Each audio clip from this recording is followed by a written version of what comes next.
Hello my dear students and welcome to your favorite education YouTube channel English वाली ma'am. So आज हमारी OTT series by day 54 Know how to get the perfect score का episode 28 है and आज के episode में we are going to be reading part 2 of the chapter Glimpses of India. And what is part 2? It is about a place called Coorg. And before we start with the revision, I want to remind all of you that very soon your favorite English Wali ma'am is going to come up with videos on first examiner secrets and your roadmap to success, your roadmap to perfect score. Along with this, we will also have a video on certain values that you learn from different chapters, because there are fair chances that you can get a value based question from the text, from the chapters that is there in your book. We will also talk about how values given in one chapter are related to another chapter or a poem. Okay, so now make sure that you subscribe to our channel, because the moment you subscribe you get an update as to the next video has been released. And the more you revise with English Wali ma'am, the nearer you are to achieving the perfect score. So let us start with the revision of the chapter Coorg. Now this is to understand this chapter, we have divided it under various headings. So first is location. Where exactly is this place Coorg? Second, people and culture. So we talk about the inhabitants of the people of Coorg and what is their culture like. Then we will talk about the flora and fauna, that is the animal life and the vegetation, the plant kingdom that is being found in this place called Coorg. So first let us understand the location of this particular place. It says midday between Mysore and the coastal town of Mangalore sits a piece of heaven that must be drifted from the kingdom of God. This land of rolling hills is inhabited by a proud race of martial men, beautiful women and wild creatures. Coorg or Kodagu is the smallest district of Karnataka, and it is home to evergreen rainforest. So we'll talk about this. So we know that Coorg is basically a district in Karnataka, and where is it located? Midway between Mysore and the coastal town of Mangalore, and it is called as the piece of heaven. So this is the location of Coorg. Next, let's talk about the people and the culture. So for that, I want all of you to come to the third passage, which is on page number 90. The fiercely independent people of Coorg are possibly of Greek or Arabic descent. So how are the people described in the single line? First, that they are very fierce, they are very brave, alright, and they're rebellious, they know how to respond to a situation. Second, they are either of Greek descendant or of Arabic. So now there are different stories related to the how the people of Coorg are either of Greek descendant or Arabic. It says, as one story goes, a part of the Alexander's army moved south along the coast and settled here when return became impractical.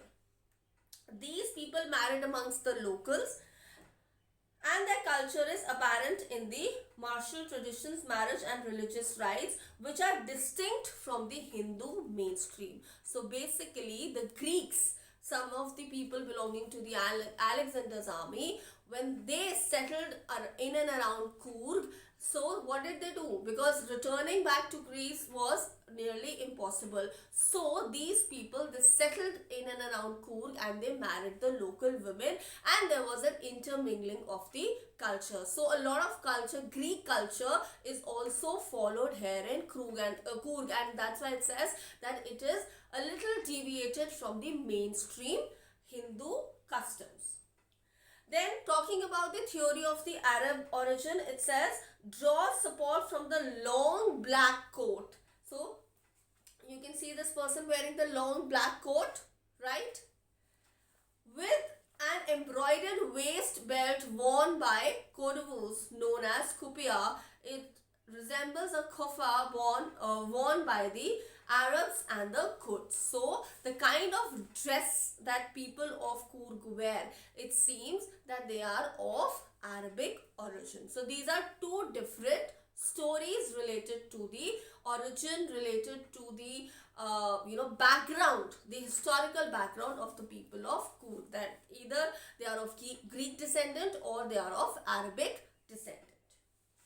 Then talking about people and culture more, so they have a tradition of hospitality, and they are more than willing to recount numerous tales of valor related to their sons and fathers. So they talk a lot about bravery. The Coorg regiment is one of the most decorated in the Indian army, and the first chief of the Indian army, General Karyappa, was a Coorgi. And then people in India so they are the Kodavus are the only people in India permitted to carry firearms without a license. Alright, so this is about the people of Coorg. That first, so we've learned that they are very fierce, then they are very hospitable, and then they are very brave also. So these three are the main points about the people of Coorg. And culture we've understood regarding their descendant story, Greek or Arabic. And of course, now we talk about the beauty, the flora and fauna of Coorg. It says the most laid back individual converts to the life, high energy adventure with river rafting, canoeing, rappelling, rock climbing. So these all sports one can basically enjoy at Coorg. Now coming back to page number 90, the second passage. So evergreen rainforest cover, so it is the home to evergreen rainforest, spices and coffee plantations. Evergreen rainforest cover 30% of this district, and during the monsoon it pours enough to keep many visitors away. And what is the season of joy or the best time to visit Coorg? It is from September to March, and the weather is perfect with some showers. The air breathes of invigorating coffee estates and colonial bungalows stand tucked under tree canopies in prime corners. So again, there's a lot of scenic beauty also that one can enjoy. Then coming to page 92, so you talk about birds, bees and butterflies. Then you have Malabar squirrels, langurs and slender lories keep a watchful eye from the tree canopy. The climb to Brahmagiri Hills brings you into a brings you into a panoramic view of the entire misty landscape. A landscape of Coorg. A walk across the rope bridge leads to the 64-acre island and running into Buddhist monks from India's largest Tibetan settlement at nearby Bailakupi is a bonus. So they've also talked about how Buddhist monasteries can also be seen, and the monks in red, ochre and yellow robes are amongst the many surprises that wait to be discovered by visitors. So this is mainly about Coorg in totality. Location midway between Mysore and the town of Mangalore, right? Then people, they are fierce, they are hospitable and they are very brave. Culture, so we talk about two stories, Greek and Arabic descendant. Greek related to Alexander's army, Arabic related to the kind of clothing that they wear. And flora and fauna, evergreen rainforest, the smell of coffee, various kind of birds, various kind of squirrels, and of course the trees that are there. So that's about this chapter. I'm going to meet you all in the next episode. Till then, do like, share and subscribe to English Valley Ma'am, and